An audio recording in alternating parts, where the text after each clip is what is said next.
बिस्मिल्लाहिर्रहमानिर्रहीम। मैं एक चौकीदार की बेटी थी। न कोई शिकवा न कोई ख्वाहिश। जिंदगी सादा थी, पर्दे में लिपटी हुई, जैसे कोई पुराना राज। स्कूल से सीधा घर, फिर कुरान, अम्मी की मदद, और बस मेरी दुनिया चार दीवारी के अंदर थी। और ख्वाब भी उसी में पलते थे। न कभी किसी से आगे बढ़ने की चाह थी, न किसी को पीछे छोड़ने की। मेरे अब्बा एक पुराने बंगले में चौकीदारी करते थे, और हमें जो मिलता था वही हमारे लिए काफी था। हम गरीब जरूर थे, मगर इज्जत के साथ जीते थे। अम्मी हमेशा कहती थीं, इज्जत से बड़ी दौलत कोई नहीं। फिर मेरी जिंदगी में एक ऐसा शख्स आ गया जो चची का बेटा था। वही चची जो हमें हमेशा कमजोर समझती थी।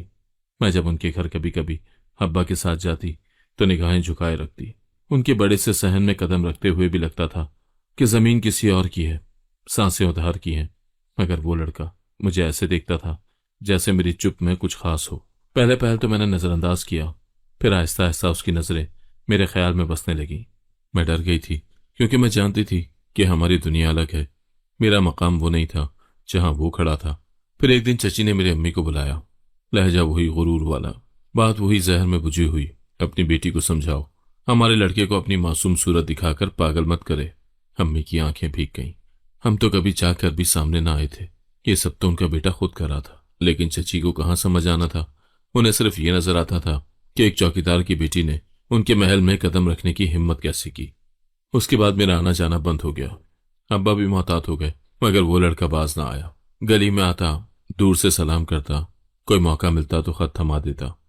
मैं अनजान बनी रही, पर दिल में एक हलचल सी रहने लगी। एक दिन वो खत में कुछ और लिख कर गया। लिखा, मैं अम्मा को राजी कर लूंगा, मैं तुमसे निकाह करना चाहता हूं। मेरे हाथ कांपने लगे। मैंने अम्मी को सब बता दिया। अब्बा ने खामोशी इख्तियार की, जैसे जानते थे कि ऐसा दिन आएगा, मगर दुआ करते थे कि ना आए। मैंने अपने रब से कहा, अगर इसमें भलाई है तो रास्ता खोल दे, अगर नहीं तो मेरे दिल से उसका ख्याल निकाल दे। एक दिन चची अब्बा के सामने बैठी, नजरें अब भी नीचे न थी। लहजा भी वही था, लेकिन अल्फाज मुख्तलिफ थे। उन्होंने कहा, अगर मेरी बेटी की जिंदगी बचानी है तो ये निकाह करना पड़ेगा। उसने तुम्हारी बेटी से निकाह करने की जिद ठान ली है। उनका अंदाज ऐसा था जैसा एहसान कर रही हूं। अब्बा ने मेरी तरफ देखा, खामोशी से। उनकी आंखों में बहुत कुछ था। वो सब कहने से कासिर थे। जो बाप अपनी बेटी के लिए चाहता है वो उन्हें मेरे नसीब में होता नजर नहीं आ रहा था।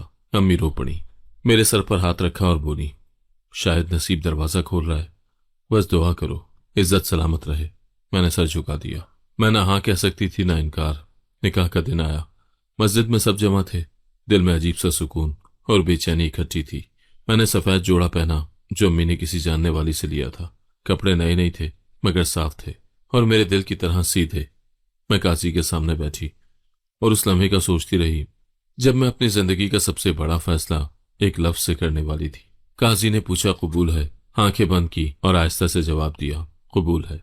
ये लफ्ज मेरे होंठों से निकले और मेरे नसीब में कुंदा हो गए। निकाह मुकम्मल हुआ, दस्तखत हुए, मुबारकबाद दी गई। चची का बेटा मेरे करीब आया हो। आंखों में चमक थी, जैसे दुनिया की सबसे बड़ी कामयाबी उसे मिल गई हो। मेरे दिल में एक हल्की सी मुस्कुराहट आई। शायद अब वो वक्त आया है जिसका हर लड़की ख्वाब देखती है। रुखसती चची के घर में ही होनी थी। वही बंगला, वही कमरे, वही दरो दीवार। जिन्होंने कभी मुझे छोटा समझा था, अब वो मेरे ससुराल बनने जा रहे थे।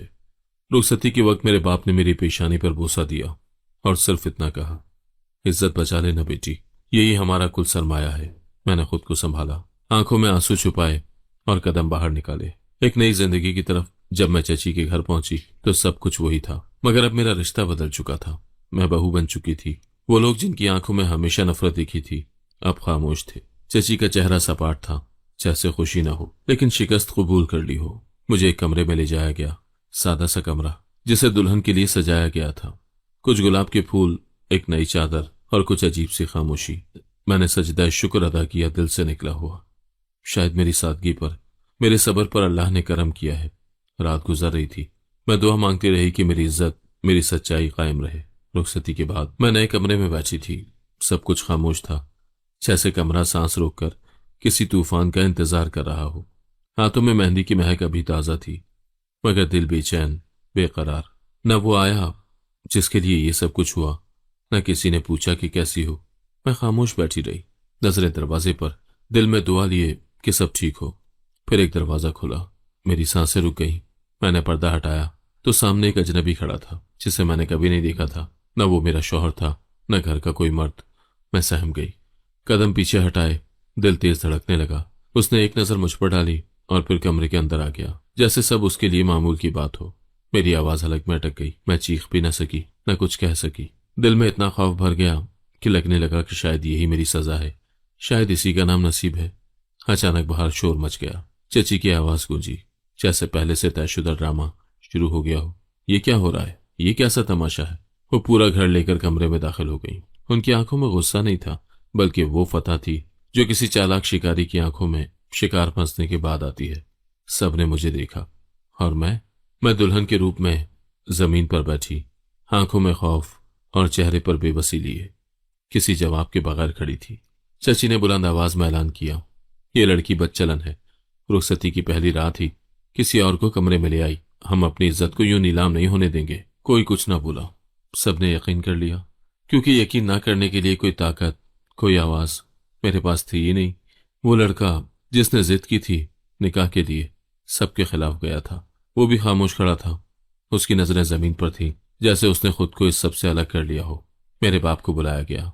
वो आए कपकपाते कदमों के साथ। उन्होंने चची की बातें सुनी, लोगों के ताने सुने और सिर्फ मुझे देखा, जैसे आंखों से पूछ रहे हो, बेटी सच क्या है? मैं खामोश थी। मेरे होंठों पर ताले थे।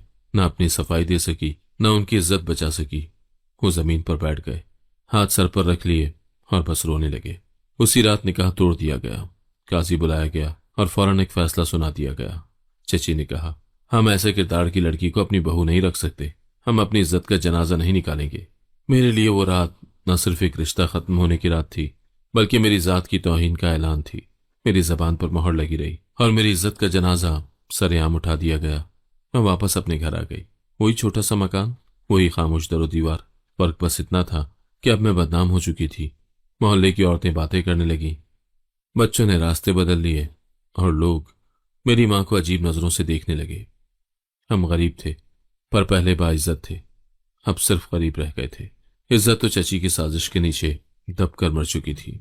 अम्मी रातों को जागती थी, कभी मेरे बालों में हाथ फेरती, कभी चुपचाप कुरान खोलती। उनके चेहरे पर थकान आ चुकी थी, आंखों में सवाल, जबान पर दुआ। अब्बा पहले से ज्यादा खामोश हो गए थे। उन्होंने बाहर आना जाना छोड़ दिया था। मुझे एहसास था कि उनका सर सिर्फ झुक नहीं गया, वो टूट चुका था। मैंने कई बार दिल में सवाल किया, आखिर मेरे साथ ऐसा जुल्म क्यों हुआ? लेकिन हर बार जवाब सिर्फ खामोशी में लिपटा मिला। शायद मेरी सादगी, मेरा खामोश होना मेरे खिलाफ सबसे बड़ा हथियार बन गया था। मैं चीखना चाहती थी, अपने लिए इंसाफ मांगना चाहती थी, लेकिन हर रास्ता बंद था। न कानून मेरी सुनने वाला था, न लोग मेरा यकीन करने वाले। कुछ दिन के बाद चची ने इलाकाई जिरगा बुलाया, जैसे मेरे लिए इंसाफ का नहीं, अपनी साजिश का आखिरी वार करना हो। चची की आवाज गूंजी, जैसे अदालत लगा दी गई हो। सबके सामने मेरे किरदार पर जो तहमत लगाई गई थी, उसका फैसला भी वही सुना रही थी। उनकी नजरें मुझ पर नहीं, मजमे पर थीं, जैसे वो अपनी बेगुनाही साबित करना चाहती हो, जैसे वो मजलूम हो और मैं मुजरिम। उन्होंने भरे जिरगे में कहा, अगर ये लड़की वाकई बेगुनाह है तो फिर निकाह उसी शख्स से होगा जो इसके साथ कमरे में पाया गया था। मेरे वजूद से जैसे रूह निकल गई। मैंने नजर उठाकर चची को देखा, मगर उनके चेहरे पर कोई नरमी नहीं थी, सिर्फ सर्द फैसला था। मजमा खामोश था, जैसे सब कुछ तय हो चुका हो। किसी ने यह नहीं पूछा कि असल में हुआ क्या था। किसी ने यह नहीं सोचा कि मैं बोल भी सकती हूं या नहीं। मेरे बाप ने कुछ कहना चाहा, जबान लड़खड़ा गई। वो शख्स जिसे चची मुलाजिम कह रही थी, वो एक कोने में खामोश खड़ा था। उसका चेहरा सपाट था, आंखों में कोई तासुर नहीं था। न वो हैरान लग रहा था, न परेशान, जैसे सब जानता हो, जैसे सब उसकी मर्जी से हो रहा हो। चची ने उसे बुलाया, इसे निकाह के लिए तैयार करो, आज ही काजी को बुलाओ। किसी ने नहीं रोका, किसी ने यह नहीं कहा कि यह लड़की की रजा के बगैर जुल्म है। मैं कुछ बोलना चाहती थी, कुछ कहना चाहती थी, पर जबान बंद हो चुकी थी। शायद इज्जत के वो घाव जबान से पहले बेजान कर देते हैं। काजी को बुलाया गया। उसी शाम निकाह की रस्म फिर से दोहरा दी गई। अब की बार न फूल थे, न मुबारक बातें, न कोई खुशी। सब खामोश तमाशाई बने बैठे थे, जैसे कोई सजा सुनाई जा रही हो। काजी ने मेरा नाम लिया, फिर उसका, मीर सनान। मैंने पहली बार उसका पूरा नाम सुना, मीर सिनान। यह नाम मेरे लिए अजनबी था और अब मेरे नसीब का फैसला बन चुका था। काजी ने मुझसे पूछा, कबूल है? मैंने अब्बा की तरफ देखा, उनकी आंखें नीचे थीं, जैसे वो मेरी इज्जत के जनाजे को कंधा दे चुके हों। अम्मी दूर बैठी थी, हाथ जोड़े हुए, अल्लाह से कुछ मांगती हुई। मैंने अपना सर झुकाकर वो लफ्ज अदा कर दिया जो मेरी जिंदगी की दूसरी जंजीर बनने जा रहा था। कबूल है। मीर सिनान की तरफ काजी ने रुख मोड़ा। उसने भी आहिस्ता से कहा, कबूल है। आवाज में वो एतमाद था जो एक आम मुलाजिम में नहीं होता। उसके लहजे में ताकत थी, जैसे वो किसी खौफ या लाचारी का शिकार ना हो, जैसे वो जानता हो कि ये निकाह महज एक सजा नहीं बल्कि उसका मकसद है। निकाह मुकम्मल हुआ। मुझे उसके साथ जाने का हुक्म मिला। अब चची के घर में ही रहना था, लेकिन नए रिश्ते के साथ, एक और कमरे में, एक और नाम के साथ। मेरे अंदर जो इज्जत थी वो जैसे दफन हो चुकी थी। मैंने सोचा कि क्या अब मैं वाकई किसी की बीवी हूं, या ये निकाह सिर्फ दुनिया की आंखों में धूल झोंकने के लिए है। मीर सिनान ने मुझे कोई तसल्ली नहीं दी, न कोई दावा किया, न कोई लम्स, न कोई दावा शौहर होने का। उसने सिर्फ इतना कहा, चलो कमरे में। मैं उसके पीछे खामोशी से चल दी। कमरे में पहुंचकर उसने दरवाजा बंद किया। मेरे अंदर एक कपकपी दौड़ गई, लेकिन उसने फासले से एक कुर्सी खींची और बैठकर मुझे देखने लगा। उसकी आंखों में अजीब सी थकन थी, जैसे वो खुद भी इस खेल से थक चुका हो। फिर आहिस्ता से बोला, ये सब जो हुआ तुम्हारे लिए भी तकलीफ है और मेरे लिए भी। मैं चुप रही। वो मुलाजिम कहलाने वाला शख्स मुझे एक मुकम्मल इंसान लगा, कोई आम शख्स नहीं। मैं जानती थी कुछ न कुछ छुपा हुआ है, कुछ है जो मैं नहीं जानती, जो मुझे जानना चाहिए। लेकिन उस वक्त न सवाल पूछने की हिम्मत थी, न जवाब सुनने की सकत। मैं सिर्फ इतना जानती थी कि आज एक बार फिर मेरे नसीब ने मुझे एक ऐसा रिश्ता दिया है जिसमें मेरा कोई इख्तियार नहीं। मीर सिनान, एक नाम जो मेरे कानों में बसा तो था, पर इसका मतलब मुझे आने वाले दिनों में मालूम होना था। मैं अब इस निकाह का जबरदस्ती का बोझ उठा चुकी थी और दिल में सिर्फ एक दुआ थी, या अल्लाह, अगर मेरे हक में कुछ है तो उसे जाहिर कर दे, अगर नहीं तो मुझे सब्र दे। वो मेरे करीब आने से कतराता था। कभी कभार वो कमरे के कोने में बैठा रहता, किताब खोले या फोन पर बात किए बगैर, जैसे किसी इंतजार में हो। मैं उसकी खामोशी से घबरा जाती और फिर खुद को संभाल कर सोचती, शायद वो भी मजबूर है जैसे मैं हूं। लेकिन जो चीज मुझे हैरत में डालती वो उसकी इज्जत थी जो वो मुझे देता था। कभी उसने मेरी बात काटने की कोशिश नहीं की, कभी मेरी आंखों में वो नजरें नहीं डाली जो बाकी सब ने उस दिन डाली थी। वो हर बार मेरे करीब आकर फासले पर रुक जाता, जैसे खुद से भी लड़ रहा हो। एक रात मैंने हिम्मत की। वो कुर्सी पर बैठा था, हाथ में चाय का कप था। मैंने हल्की आवाज में पूछा, आपने इस निकाह के लिए हाँ क्यों की? उसने मेरी तरफ देखा, नजरें कुछ लम्हों तक रुकी रहीं, फिर बोला, अगर मैं ना कहता तो किसी और को तुम्हारे कमरे में भेज दिया जाता। उसका लहजा सख्त नहीं था, लेकिन इतना सीधा कि मेरे जिस्म से कपकपी गुजर गई। और अगर किसी और को भेजा जाता, वो रुककर बोला, तो शायद वो तुम्हारी इज्जत ना बचाता। मैं खामोश हो गई, दिल जैसे धड़कना भूल गया हो। वो बोला, मैं जानता था ये सब एक साजिश है, मुझे पता था वो क्या करने जा रही है, और तुम्हारी आंखों में उस रात खौफ था, गुनाह नहीं। पहली बार उसने मेरे दिल की गवाही दी। पहली बार किसी ने यह कहा कि मैं बेगुनाह थी, और उसका एतबार मेरे लिए दुनिया से कीमती था। मैं वहां पहले से था। वो एक पल रुका, जैसे खुद पर काबू पा रहा हो। तुम्हें नहीं पता, पर मैं चाची के घर महीनों से हूं। मैं हैरान रह गई, क्या मतलब? लेकिन वो खामोश हो गया, मजीद कुछ नहीं कहा। मेरे लिए ये सब कुछ उलझाने वाला था। एक तरफ वो शख्स था जिस पर तोहमत लगी और मुझसे निकाह हुआ, दूसरी तरफ वही शख्स मेरी इज्जत का मुहाफिज बन गया, और तीसरी तरफ वो कुछ ऐसा जानता था जो मुझसे छुपा हुआ था। वो सिर्फ मेरा शौहर नहीं था, कुछ और भी था, कोई ऐसा किरदार जिसकी कहानी अभी सामने नहीं आई थी। कभी कभी जब मैं सो नहीं पाती और वो खिड़की के पास खड़ा आसमान को तकता रहता, तो दिल में सवाल उभरता, क्या वो वाकई सिर्फ मुलाजिम था? क्या इस निकाह से पहले वो मुझे जानता था? क्या वो ये सब सिर्फ मेरे खातिर कर रहा था, या किसी और मकसद के लिए? मगर हर बार जब मैं कुछ पूछने का इरादा करती, वो या तो खामोशी से निकल जाता या बात बदल देता। वो मुझे सिर्फ इतना कहता, अब तुम मेरे साथ हो और जब तक हो महफूज हो। मेरे दिल में एक अजीब सा एहसास होने लगा था। मैं उस शख्स से डरती भी थी, मगर उसकी मौजूदगी में एक अजीब सा सुकून भी महसूस करती। शायद इसलिए कि पहली बार किसी ने मुझे बगैर सवाल किए, बगैर इल्जाम के सिर्फ एक इंसान समझा। सिनान की बातें कम थी, लेकिन उसकी नजर, उसका अंदाज, उसकी खामोशी सब कुछ बोलता था। और मुझे लगने लगा था कि वो इंसान जिसे दुनिया ने मेरे लिए सजा समझा, वो मेरे लिए शायद रहमत बनने वाला था। मेरी जिंदगी का वो दौर जो जिल्लत से शुरू हुआ, अब एक अजीब सी पनाह की तरफ मुड़ने लगा था। लेकिन मैं जानती थी कि यह कहानी अभी मुकम्मल नहीं हुई। सिनान की खामोशी के पीछे कुछ छुपा है, और एक दिन वो सब मेरे सामने आएगा। रात के वक्त सिनान अक्सर छत पर जाता था, न किसी से बात करता, न कोई वजाहत, बस खामोशी में गुम, जैसे वो खुद को छुपाए फिरता हो। मैंने कभी उससे पूछने की हिम्मत ही नहीं की कि वो वहां क्या करता है, क्या सोचता है। लेकिन एक रात सब कुछ बदल गया। मैं पानी लेने किचन की तरफ गई तो हॉल से गुजरते हुए सिनान की आवाज आई। वो फोन पर था, मगर उसका अंदाज वो नहीं था जो मैंने पहले कभी देखा या सुना हो। वो आहिस्ता बोल रहा था, लेकिन लहजे में सख्ती थी, जैसे वो किसी मातहत से बात कर रहा हो। हाँ, सब प्लान के मुताबिक जा रहा है। एक लम्हे की खामोशी के बाद वो बोला, ये तो सिर्फ आगाज है, अभी असल खेल बाकी है। मेरे कदम वहीं रुक गए। दिल जैसे किसी नामालूम धड़कन पर चलने लगा हो। आगाज, खेल, प्लान। मैं समझ ही नहीं पाई कि वो किस बारे में बात कर रहा है, लेकिन इतना जरूर जान गई कि वो शख्स जिसे मैं सिर्फ एक खामोश शौहर समझती थी, दरअसल कुछ और भी था। मैं पीछे हटी, दबे पांव अपने कमरे की तरफ लौटी, मगर दिल में कई सवाल जन्म लेने लगे। कौन है सिनान? वो किससे बात कर रहा था? और ये सब शुरुआत किस चीज की? मैंने खुद को बारहा समझाया कि शायद ये मेरा वहम है, शायद वो किसी जाती मसले पर बात कर रहा हो, लेकिन दिल ने मानने से इनकार कर दिया। अगले दिन वो वैसा ही था, जैसे कुछ हुआ ही ना हो। खामोश, मुहज्जिब, मोहतात। मेरी तरफ देखकर हल्की सी मुस्कुराहट, मामूल के मुताबिक, तुम्हें कुछ चाहिए? और फिर कमरे में गुम। मैंने उससे सवाल ही नहीं किया।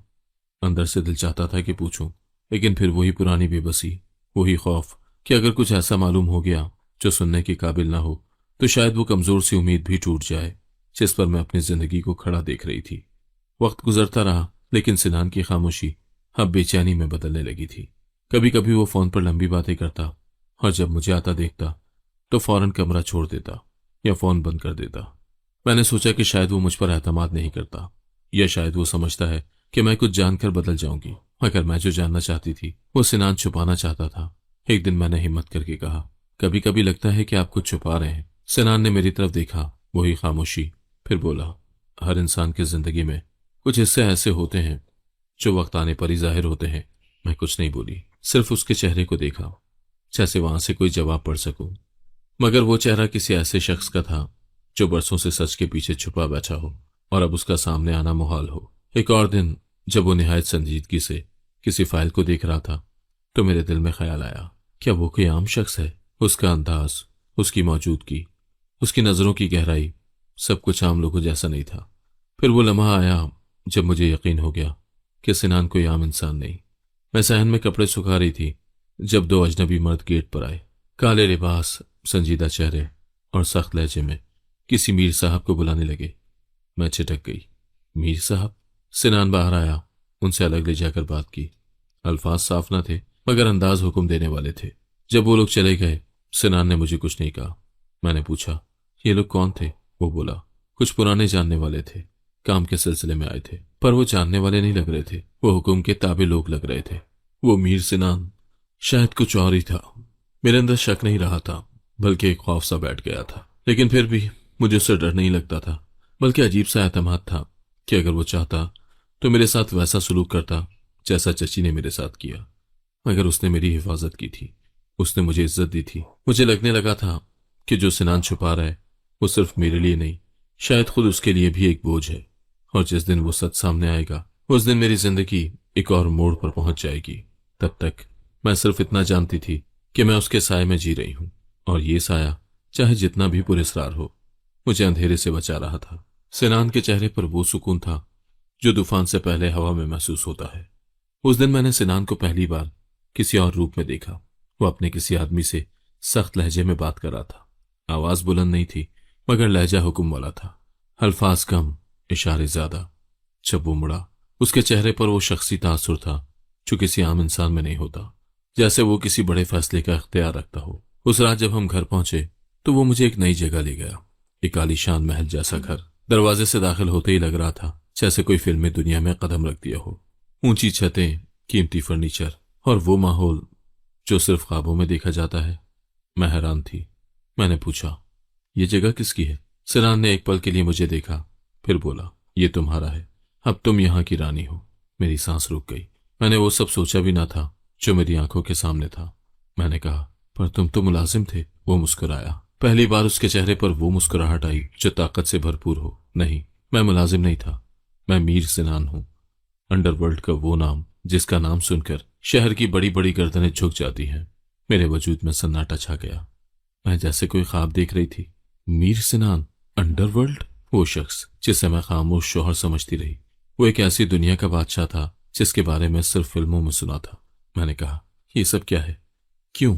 वो मुझे लेकर एक कमरे में बैठा और उसने अपनी कहानी सुनाई। तुम्हारे चचा के अस्पताल में मेरे बाप को ले जाया गया था, एक एक्सीडेंट केस, शदीद जख्मी। लेकिन तुम्हारे चचा ने इनकार कर दिया, सिर्फ इसलिए कि वो एक पुलिस केस था। वो जानते थे कि अगर उन्होंने मेरे बाप को बचाया तो उन्हें अपना एक बड़ा राज खोलना पड़ेगा, क्योंकि तुम्हारे चचा मेरे बाप के मकरूज थे, लाखों रुपए देने थे। मेरे बाप ने अपनी जमा पूंजी तुम्हारे चचा के कारोबार में लगाई थी, मगर जब वक्त आया तुम्हारे चचा ने मुंह मोड़ लिया। सिनान की आंखों में वो चमक थी जो सिर्फ इंतकाम में होती है। मेरे बाप ने दरवाजे पर दम तोड़ा। उस दिन मैंने फैसला कर लिया कि मैं उस शख्स को मट्टी में मिला दूंगा, उसकी हर ईंट को अपने कदमों तले रौंद दूंगा। मैंने बरसों लगाए, ताकत जमा की, अपनी दुनिया बनाई। फिर वक्त आया और मैं तुम्हारी चची के घर पहुंचा, एक मुलाजिम के रूप में। मैंने सर झुका लिया, जैसे मेरी सांस रुक रही हो। तुम वहां क्यों आए? मैंने आहिस्ता से पूछा। तुम्हारी चची मेरा अगला हदफ थी, लेकिन तुम्हें देखकर सब कुछ बदल गया। तुम एक ऐसी लड़की थी जिसकी आंखों में सच्चाई थी, जिसके लहजे में आजिजी थी, जिसकी मौजूदगी में खामोशी का एहतराम होता था। पहले सिर्फ बदला था, पर फिर तुम बन गई मेरा मकसद। मेरे दिल में एक अजीब सी कैफियत थी, जैसे मेरी दुनिया बिखर कर नए अंदाज से जुड़ रही हो। मैं जानती थी कि मेरे साथ जो कुछ हुआ वो साजिश थी, लेकिन सिनान की सच्चाई सुनकर मुझे लगा कि शायद अल्लाह ने मेरी हिफाजत किसी ऐसे हाथ में दी जो बज़ाहिर खतरनाक था, लेकिन मेरे लिए ढाल बन चुका था। उसने मेरा हाथ थामा और कहा, तुम्हारी जिंदगी मेरी जिम्मेदारी है, अब तुम्हारे साथ कोई जुल्म नहीं होगा। अब मैं उस महल में रहती थी, एक ऐसी जगह जहां मुझे वो इज्जत, वो सुकून मिला जो मेरे माजी के किसी लम्हे में नहीं था। नौकर मेरे हुक्म पर, दरवाजे मेरे नाम पर, और वो सिनान जिसका हर दुश्मन सहम कर बात करता, वो मेरे सामने सिर्फ एक शौहर, एक मुहाफिज था। लेकिन मैं जानती थी कि यह कहानी यहां खत्म नहीं हुई। सिनान की दुश्मनी अभी मुकम्मल नहीं हुई थी, उसका बदला भी बाकी था। और अब की बार मैं सिर्फ तमाशाई नहीं थी, मैं उसकी शरीके जिंदगी बन चुकी थी। उस रात सिनान ने जो कहा वो सिर्फ एक वाकया नहीं था, एक पूरी जिंदगी का खुलासा था। मैं उसके सामने बैठी रही और वो धीरे धीरे वो पर्दे हटाता रहा जो बरसों से उसकी जात पर पड़े थे। मैं अपने बाप को तुम्हारे चचा के अस्पताल में लेकर गया था, वो बोला। नजरें छत पर थी, जैसे वो लम्हा दोबारा देख रहा हो। गाड़ी के दरवाजे से लेकर इमरजेंसी तक मैंने अपने बाप को संभाल कर रखा। वो जख्मी था, सांसें उखड़ रही थी, लेकिन होश में था। उसने मेरी तरफ देखा और कहा, सिनान, मुझे बचा लेना। सिनान की आवाज रुक गई, एक गहरा सांस लिया, फिर बोला। मैंने नर्स को बुलाया, डॉक्टर को आवाज दी, फिर चचा सामने आ गए। उन्होंने मुझे पहचान लिया। उनके चेहरे पर एक लम्हे को हैरानी के असरात आए और अगले लम्हे एक सख्ती। उन्होंने आंखें फेर ली, बस इतना कहा कि यह पुलिस केस है, पहले कानूनी कार्रवाई होगी, फिर इलाज। मैं गिड़गिड़ाया, हाथ जोड़े, लेकिन वो दरवाजे से मुड़ गए। मेरे बाप ने मेरी आंखों के सामने दम तोड़ दिया। मैं खामोशी से सिनान को देखती रही। उसकी आंखों में नमी तैर रही थी, मगर चेहरा सख्त था। उसने ये सब अपने अंदर दफन रखा था और आज बरसों के बाद मेरे सामने उन जख्मों को खोल रहा था। मेरी माँ उस दिन के बाद जिंदा लाश बन गई। घर के दरो दीवार खामोश हो गए। मैंने सोच लिया था कि अब बस एक ही मकसद है, उस शख्स को नीचा दिखाना जिसने मेरे बाप को मरते देखा और कुछ न किया। सिनान का लहजा सख्त होता जा रहा था, लेकिन उसके अल्फाज मेरे दिल में तीर बनकर लग रहे थे। मैंने कारोबार बनाया, ताकत जमा की, एक एक कदम सोच कर रखा। मैंने कानून से नहीं, हालात से बदला लिया। मैं जानता था कि अगर मैं उनके बराबर बनूंगा तो वही वक्त आएगा जब मैं उनके दरवाजे पर बैठकर उनके गुरूर को रौंद दूंगा। मैंने आहिस्ता से पूछा, और मैं तुम्हारे रास्ते में कहां आ गई? सिनान ने मेरी तरफ देखा। इस बार उसकी आंखों में वो नरमी थी जो उसके चेहरे पर बहुत कम नजर आती थी। तुम मेरी ख्वाहिश बन गई। मैं तुम्हें बदले की राह में नहीं लाना चाहता था, लेकिन जब तुम्हें उस रात निशाना बनाया गया तो मैं खामोश न रह सका। मैं जानता था कि अगर मैं ना होता तो वो किसी और को भेजते और तुम्हारी जिंदगी बर्बाद हो जाती। मैंने सोचा था तुम्हें इस सब से दूर रखूंगा, लेकिन वो चची जिन्हें मैं सिर्फ दुश्मन समझता था, उन्होंने तुम्हें मेरे सामने लाकर खड़ा कर दिया। उस लम्हे मैंने फैसला किया कि अब तुम सिर्फ मेरी जिम्मेदारी नहीं, मेरी जिंदगी हो। मेरे दिल में जो धड़कनें थीं वो उसकी बातों से नरम पड़ गईं। वो शख्स जिसे मैं सिर्फ ताकत का मुजस्मा समझती थी, वो अंदर से टूटा हुआ एक बेटा भी था जिसके जख्म भरने का कोई तरीका ना था। मैंने उसके हाथ पर हाथ रखा, पहली बार, बगैर खौफ के, बगैर सवाल के। मैं तुम्हारे साथ हूं सिनान। अगर ये सब सच है तो तुमने जो किया वो गलत नहीं था। सिनान ने मेरी तरफ देखा, जैसे उसे सुकून मिला हो। मैं तुम्हें अपनी दुनिया में लाया हूं, लेकिन वादा करता हूं कि तुम्हें कभी इस अंधेरे का हिस्सा नहीं बनने दूंगा। तुम मेरे माजी की सजा नहीं हो, तुम मेरी नई जिंदगी का आगाज हो। उस रात पहली बार मैंने दिल से उसका साथ कबूल किया। वो निकाह जो मेरे लिए जबरदस्ती की सजा थी, अब एक ऐसा रिश्ता बनने लगा था जिसमें वो यकीन और दर्द मुश्तरक था। मैंने उसकी बातों में सच्चाई देखी और उसके खामोश जख्मों में अपनी कहानी के टुकड़े। अगले दिन जब मैं उसके साथ उस महल जैसे घर की राहदारियों से गुजरी तो खुद को किसी रानी जैसा महसूस नहीं किया, बल्कि एक ऐसी औरत की तरह महसूस किया जिसका शौहर दुनिया का सबसे ताकतवर इंसान होने के बावजूद अपने अंदर एक बच्चे की तरह जख्मी है, और उसकी मरहम सिर्फ सच्चाई और साथ है। हम दोनों के दरमियान अब सिर्फ रिश्ता नहीं, एक राज भी था। एक ऐसा राज जो हमें जोड़ता था और जिसका अंजाम अभी बाकी था। मैं जानती थी चची और चचा का गुरूर अब आखिरी हद पर था और मीर सिनान का बदला वो अपने अंजाम के करीब था। चची का गुरूर कभी उसकी जबान से टपकता था, कभी उसके चलने के अंदाज से, और कभी सिर्फ उसकी नजरों से। लेकिन आज सिनान के साय में खड़ी मैं खामोशी से उस गुरूर की बुनियादों को लरसते देख रही थी। सिनान ने कभी ऊंची आवाज में इंतकाम की बात नहीं की, न कभी जाहिरी जंग छेड़ी।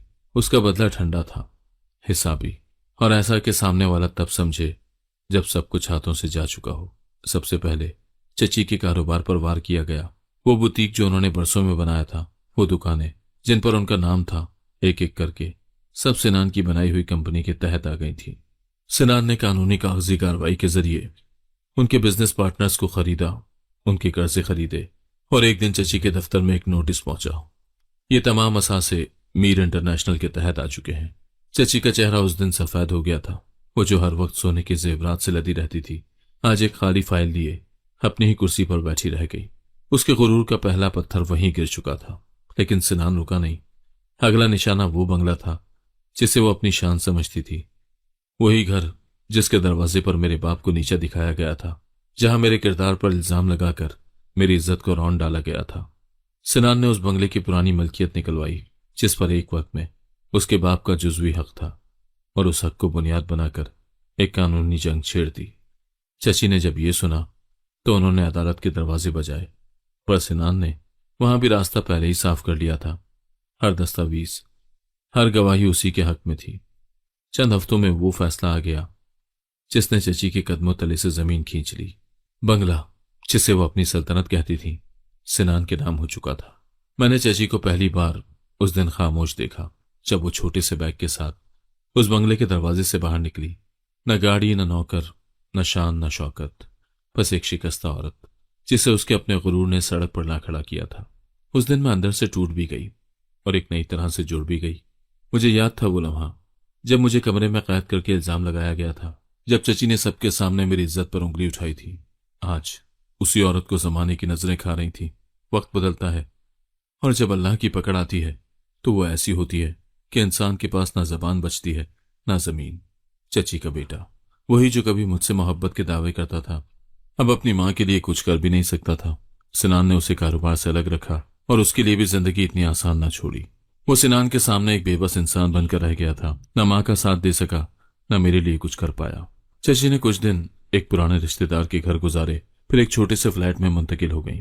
जिस जबान में मुझे नीच कहा था, आज वो खामोश थी। जिसकी नजर ने मुझे हकीर समझा था, आज वो झुकी हुई थी। सिनान ने कभी एक लफ्ज नहीं कहा, न ताना, न बदला जताया। बस एक दिन वो मुझे लेकर उस बंगले में गया। कहा, यह घर अब तुम्हारा है। जिस जगह से तुम्हें निकाला गया वही जगह अब तुम्हारा मकाम है। मैंने उस दरवाजे पर खड़े होकर लंबी सांस ली। मेरे बाप ने जिस चौखट पर जिल्लत सही थी, आज मैं वहां इज्जत के साथ खड़ी थी। मेरे दिल में शुक्र था, पर साथ ही एक थकन भी। ये सब जो गुजरा वो मेरे इख्तियार में नहीं था, पर अब जो मेरे सामने था वो मेरा सब्र और मेरी सच्चाई की जीत थी। चची की तबाही एक सबक थी, न सिर्फ उसके लिए बल्कि उन सब के लिए जो पैसे को ताकत समझते हैं और इंसानों की कदरों को रौंद देते हैं। मैं उसी बंगले में रहती थी, पर इस बार शान से, वकार के साथ, और उसके साथ जिसने मेरी खामोशी को ताकत बनाया। चची ने जो बोया वही काटा, और मैं वो फसल थी जो वक्त के सब्र से उगी थी। वक्त जैसे पलट रहा था, जैसे तकदीर ने चची को वही रास्ता चलाया जो कभी वो मुझे दिखाती थी।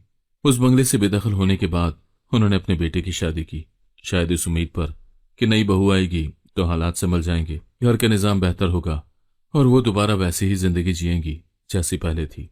मगर जो ख्वाब वो देख रही थी वो एक नए अजाब की शक्ल इख्तियार कर चुके थे। नई बहू आई, ऊंची नाक, तेज जबान और गुरूर में लिपटा हुआ वजूद। चची ने अपने बेटे के लिए जो लड़की पसंद की वो मालदार थी, खुदसर और उन लोगों में से थी जो रिश्तों को इज्जत नहीं हैसियत से तोलते हैं। पहले दिन ही चची ने उसके सामने वही रवैया अपनाना चाहा जो वो हमेशा से अपनाती थी, हिदायत देना, हुक्म चलाना, हर बात में अपनी बरतरी जताना। मगर अब खेल बदल चुका था। नई बहू ने कुछ दिन तो चुप साधे रखी, फिर उसका असल चेहरा जाहिर होने लगा। वो चची को मां नहीं नौकरानी समझती थी। खाने में नमक कम हो तो ऊंची आवाज, कपड़ों में शिकन हो तो ताना। जो ताने कभी चची ने मुझे दिए थे, गरीबों की तो औकात ही यही है, सलीका तो तुम में कहीं है ही नहीं, वो सब अब उसी के कानों में पड़ने लगे। बस बोलने वाली जबान बदल गई थी। चची पहले पहल बर्दाश्त करती रही, शायद वो समझती थी कि वक्त के साथ सब ठीक हो जाएगा, मगर नहीं हुआ। नई बहू का लहजा दिन ब दिन तल्ख होता गया। उसके रवैये में वही तपिश थी जो कभी चची के लहजे में मेरे लिए हुआ करती थी। चची जो कभी मेरे कपड़ों पर तनकीद करती थी, आज खुद अपनी बहू के सामने हाथ बांधे खड़ी होती। जो कभी मेरे वालिद की हैसियत का मजाक उड़ाती थी, आज खुद उस घर में रहती थी जो उनका अपना ना था, ना खिदमतगार, ना इख्तियार और अब ना इज्जत। वो वक्त जो कभी उनका गुलाम था, अब उनका तमाशाई बन चुका था। उस बहू ने घर का कंट्रोल संभाल लिया। चची के बेटे ने भी बीवी के कहने पर मां से फासले बढ़ा लिए। पहले जो मां के कदमों में बैठा रहता था, अब उसके सामने खड़ा भी कम ही होता। जो बरसों से दूसरों को रौंद कर खड़ा था, अब खुद चटकने लगा। मुझे खबर मिली कि चची बीमार पड़ गई हैं। उनके इलाज के लिए ना दामाद ने पैसे दिए, ना बेटे ने वक्त। कभी जो लोग चची के सामने झुकते थे, अब रास्ता बदल लेते थे। इज्जत जो सिर्फ रुपया देखती थी, वो रुपया अब उनके पास नहीं था, और ना ही वो रोब। मैंने सोचा कि वक्त ने कैसा बदला लिया है। जिस दर्द का वजन मैंने सालों तक अपने सीने में उठाया, वो अब चची के घर में गूंजने लगा है। नई बहू का वही लहजा, वही अल्फाज जो कभी मेरे खिलाफ बोले गए थे, अब चची की समात में तीर बनकर व्यवस्थ हो रहे थे। एक दिन मैं सिनान के साथ बाजार गई। वहीं सामने से चची और उनकी बहू आते दिखाई दिए। चची के चेहरे पर वो रौनक नहीं थी जो कभी हुआ करती थी। उनके हाथों में शॉपिंग बैग नहीं, दवाएं थी। नई बहू उनके आगे आगे चल रही थी, जैसे साथ होने का दिखावा कर रही हो, मगर दिल से उसका कोई ताल्लुक नहीं था। चची की नजरें मुझ पर पड़ी और उनकी आंखें झुक गईं। मैंने जिंदगी में पहली बार उनकी आंखों में शर्मिंदगी देखी। ना गुस्सा, ना हिकारत, सिर्फ खालीपन। मैं कुछ कहे बगैर गुजर गई। सिनान ने मेरा हाथ थामा, आहिस्ता से बोला, यह होता है वक्त का इंसाफ। घर आकर देर तक मैं खामोश बैठी रही। ना खुशी थी, ना सुकून, बस दिल में एक अजीब सा खला, जैसे कोई चीज पूरी हो गई हो मगर उसका वजन अभी भी बाकी हो। चची की हालत देखकर मुझे समझ आया कि इंसान जो बोए वो ही काटता है। उन्होंने मुझे रौंद कर अपनी जिंदगी संवारना चाहिए, मगर अल्लाह ने मेरी टूटी इज्जत को संवारा और उनके सजे ताज को मट्टी में मिला दिया। अब वो औरत जो मुझे अपनी जूती से कम समझती थी, खुद घर में नौकरानी जैसी जिंदगी गुजार रही थी। और वो बेटा जो कभी मेरे लिए दुनिया से लड़ने का दावा करता था, आज अपनी बीवी के सामने खामोश गुलाम था। ये वक्त की घड़ी थी जिसने सब कुछ पलटा दिया था। मेरे सब्र ने वो कहानी मुकम्मल की थी जो जुल्म से शुरू हुई थी, और अब मैं जानती थी कि चची का गुरूर सिर्फ जमीन पर नहीं गिरा, बल्कि उसने उनकी जबान, उनकी पहचान और उनका वजूद ही मिटा दिया था। सब कुछ वही हो रहा था, बस किरदार बदल गए थे। अब वही जुल्म जो कभी मेरे साथ हुआ, चची के साथ हो रहा था। दिन थे कि जैसे एक एक करके वक्त की कैंची से कट रहे थे। फिर एक दिन वो लम्हा भी आ गया जिसके लिए शायद किस्मत बरसों से अपना चक्कर पूरा कर रही थी। दोपहर का वक्त था, सूरज तप रहा था, शहर की सड़कें भरी हुई थी। चचा किसी काम से निकले, गाड़ी खुद चला रहे थे। किसी मोड़ पर एक बड़ा ट्रक अचानक बेकाबू हो गया और चचा की गाड़ी को जोर से टक्कर लग गई। गाड़ी सड़क के किनारे उलट गई। लोग भागे, पुलिस आई और चचा को करीब के सरकारी अस्पताल में पहुंचाया गया। मैंने जब ये खबर सुनी तो दिल धड़का जरूर, मगर दिल के एक कोने में अजीब सा सुकून भी उतर गया। सिनान खामोश खड़ा था, कुछ नहीं बोला। उसकी आंखें बता रही थी जैसे सब कुछ जाना पहचाना लग रहा हो। मैंने उससे कुछ नहीं पूछा, बस खामोशी में सांस ली और वक्त को अपना खेल खेलने दिया। चचा को अस्पताल के इमरजेंसी वार्ड में ले जाया गया। शदीद चोटें आई थी, सर फट चुका था, जिस्म से खून बह रहा था। नर्सें दौड़ी, डॉक्टरों को बुलाया गया, लेकिन जैसे ही डॉक्टर ने फाइल देखी और केस की नौयत समझी, उसने हाथ रोक लिया। यह पुलिस केस है, पहले FIR दर्ज होगी, फिर इलाज शुरू होगा। एक लम्हे को सब कुछ रुक गया। अस्पताल का वक्त, चचा की सांसें और कानून का वो बेरहम चेहरा जो सिर्फ कागज देखता है, इंसान नहीं। चचा के साथ जो शख्स आया था उसने मिन्नत समाजत की, लेकिन डॉक्टर ने अपना प्रोफेशनल जवाब दिया, यह हमारा प्रोटोकॉल है, कोई गैर कानूनी इकदाम नहीं कर सकते। चचा को एक स्ट्रेचर पर लेटाकर कमरे के कोने में रख दिया गया। न टाँका लगा, न दवा दी गई, बस इंतजार, एक कागज का, एक दस्तखत का, और उस इंतजार में सांसों ने दम तोड़ दिया। सिनान को जब इत्तला मिली, वो कुछ देर खामोश रहा। उसने आंखें बंद की, जैसे अपने माजी की फिल्म दोबारा देख रहा हो। फिर सिर्फ इतना कहा, बिल्कुल वैसा ही जैसा मेरे बाप के साथ हुआ था। मुझे याद आया उस रात जब सिनान ने मुझे पहली बार अपने बाप के मरने की कहानी सुनाई थी। उसने यही अल्फाज कहे थे, मेरे बाप ने मेरी आंखों के सामने दम तोड़ा क्योंकि तुम्हारे चचा ने पहचान कर उनका इलाज करने से इनकार किया था। आज चचा के साथ भी वही हुआ, बिना किसी रिश्ते या दुश्मनी के, सिर्फ कानून के एक जुमले ने उनकी जान ले ली। पहले FIR, फिर इलाज। वक्त ने खुद सिनान के बदले का फैसला कर दिया था। उसने हाथ ही नहीं उठाया, उसने कोई साजिश नहीं की, उसने सिर्फ सब्र किया, और कुदरत ने इंसाफ की वो घड़ी खींच दी जो इंसान का हाथ नहीं चला सकता था। चची जब अस्पताल पहुंची, उनके कदम लड़खड़ा रहे थे। वो चिल्ला रही थी, रोती जा रही थी, कोई कुछ करो, मेरे शौहर को बचाओ। मगर सब कुछ खत्म हो चुका था। वो बिस्तर जहां चचा की लाश पड़ी थी, एक वक्त में सिनान के बाप की मौत का अक्स बन चुकी थी। मुझे उनका चेहरा देखकर तरस नहीं आया, न चची पर, न उस रिश्ते पर जो सिर्फ नाम का था। मेरे दिल में बस एक खामोशी थी और एक यकीन, अल्लाह की लाठी वाकई बेआवाज होती है, मगर जब पड़ती है तो सीधे दिल पर। चचा की मौत की खबर फैली, कुछ लोगों ने अफसोस किया, कुछ ने फासला रखा। सिनान ने कुछ नहीं कहा। जनाजे के दिन भी वो दूर खड़ा रहा, बस एक बार मेरी तरफ देखा और आहिस्ता से बोला, अब हिसाब मुकम्मल हो चुका। उसके चेहरे पर ना खुशी थी ना अफसोस, बस एक सुकून था जो सिर्फ वही महसूस कर सकता था जो अपने दुख का हिसाब वक्त के हवाले कर दे। चचा की कब्र अब मिट्टी में है, लेकिन उनके अमाल की गूंज अब भी जिंदा है। और मैं जानती हूं, मेरे सब्र, मेरी खामोशी और मेरी सच्चाई ने वो बदला मुकम्मल किया जो कभी मेरे हक में मुमकिन नहीं लगता था। गली के एक पुराने नुक्कड़ पर चची बैठी थी, सर पर चादर, हाथों में कपकपाहट और चेहरे पर वो शिकस्त जो बरसों के गुरूर के बाद आती है।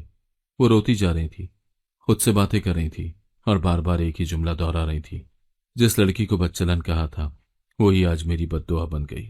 लोग उसे हैरत से देखते, कोई गुजरते वक्त सर झुका लेता, कोई थोड़ी देर रुककर अफसोस से आगे बढ़ जाता, मगर वो बस रो रही थी। वक्त ने उसे इस मकाम पर ला खड़ा किया था जहां जबान बंद हो चुकी थी, इज्जत बिखर चुकी थी और कोई शाना बाकी न रहा था जिस पर सर रखकर वो रो सकती। मैं थोड़े फासले पर खड़ी थी, दिल में सुकून भी था, बोझ भी। मैंने वो दिन देखा था जब चची के अल्फाज मेरे सीने में तीर बनकर गड़े थे।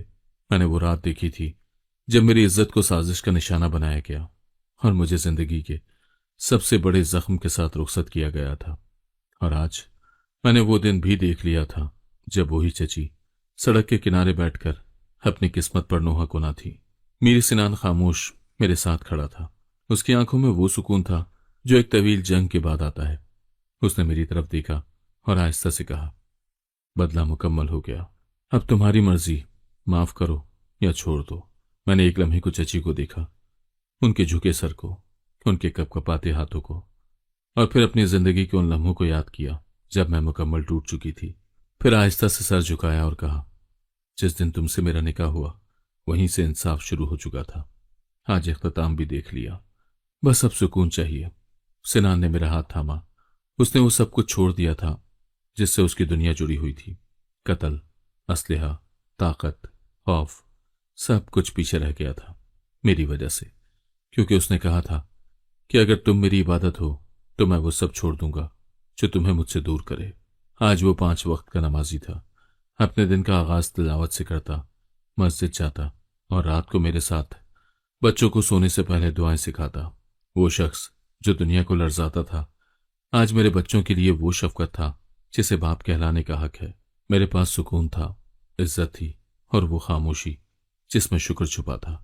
हमने एक छोटा सा फलाही इदारा भी बनाया, उन बच्चियों के लिए जिन्हें दुनिया ने झूठे इल्जाम, साजिश या बेबस रिश्तों के हाथों दफन कर दिया था। मैं उनके साथ बैठती, उन्हें संभालती और सिर्फ इतना कहती, मैं भी एक वक्त में तुम जैसी थी, लेकिन सब्र, सच और अल्लाह का इंसाफ कभी हारता नहीं। मेरे पास अब सब कुछ था, एक मुकम्मल फैमिली, एक नया सिनान और एक नई पहचान। लेकिन सबसे बढ़कर मेरे पास वो सुकून था जिसकी तलाश में लोग उम्र गुजार देते हैं। चची अब गलियों में रहती थी, कोई ठिकाना नहीं, कोई आवाज नहीं जो उनका नाम ले। और मैं अपनी छत के नीचे बैठकर कुरान की तिलावत करती, बच्चों को मोहब्बत देती और हर अजान पर दिल से सिर्फ एक ही बात कहती, अल्लाह की लाठी बेआवाज है, मगर जब चलती है तो इंसाफ मुकम्मल करके ही रुकती है। ये जिंदगी का वो मोड़ था जहां बदला खत्म हुआ और शुक्र ने जगह दी, और यही मेरा अंजाम था, मुकम्मल, मुतमईन और सरापाए सब्र। अगर आपको आज की कहानी पसंद आई है तो वीडियो को जरूर लाइक कीजिएगा और अपने दोस्तों के साथ भी शेयर कीजिएगा। और हाँ, अगर आपने अभी तक हमारा चैनल सब्सक्राइब नहीं किया तो जरूर सब्सक्राइब करें। मिलते हैं कल एक नई और दिलचस्प कहानी के साथ। अल्लाह हाफिज।